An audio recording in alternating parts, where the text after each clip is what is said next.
भगवान श्री कृष्ण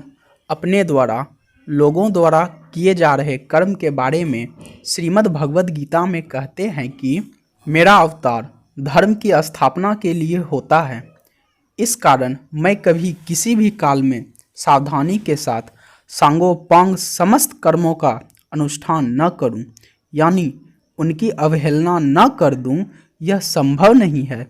तो भी अपने कर्मों का हेतु समझाने के लिए यह बात कही जा सकती है कि यदि मैं कदाचित सावधानी के साथ कर्मों में न बरतूं तो बड़ी भारी हानि हो जाए, क्योंकि संपूर्ण जगत का कर्ता हर्ता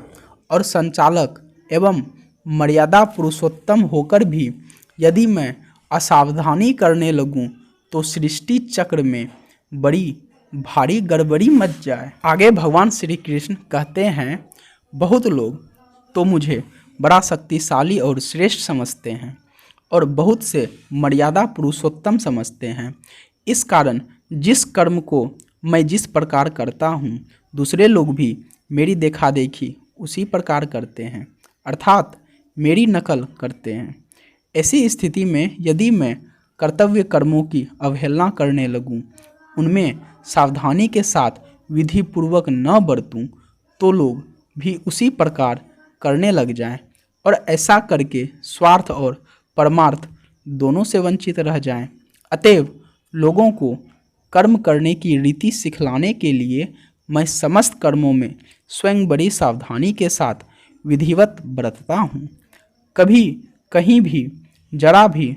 असावधानी नहीं करता। अब आगे अगर भगवान कर्तव्य कर्मों का त्याग कर दें तो उसका असर मनुष्य योनि पर क्या पड़ेगा, इस विषय में श्रीमद् भगवद गीता के अगले श्लोक में भगवान श्री कृष्ण कहते हैं, यदि मैं कर्तव्य कर्मों का त्याग कर दूं तो उन शास्त्र विहित कर्मों को व्यर्थ समझकर दूसरे लोग भी मेरी देखा देखी उनका परित्याग कर देंगे और राग द्वेष वश होकर एवं प्रकृति के प्रवाह में पड़कर मनमाने नीच कर्म करने लगेंगे तथा एक दूसरे का अनुकरण करके सबके सब स्वार्थपरायण, भ्रष्टाचारी और उच्छृंखल हो जाएंगे। ऐसा होने से वे सांसारिक भोगों में आसक्त होकर अपने अपने स्वार्थ की सिद्धि के लिए एक दूसरे की हानि की परवाह न करके अन्यायपूर्वक शास्त्र विरुद्ध लोकनाशक पापकर्म करने लगेंगे। इसके फलस्वरूप उनका मनुष्य जन्म भ्रष्ट हो जाएगा और मरने के बाद उनको नीच योनियों में या नरकों में गिरना पड़ेगा।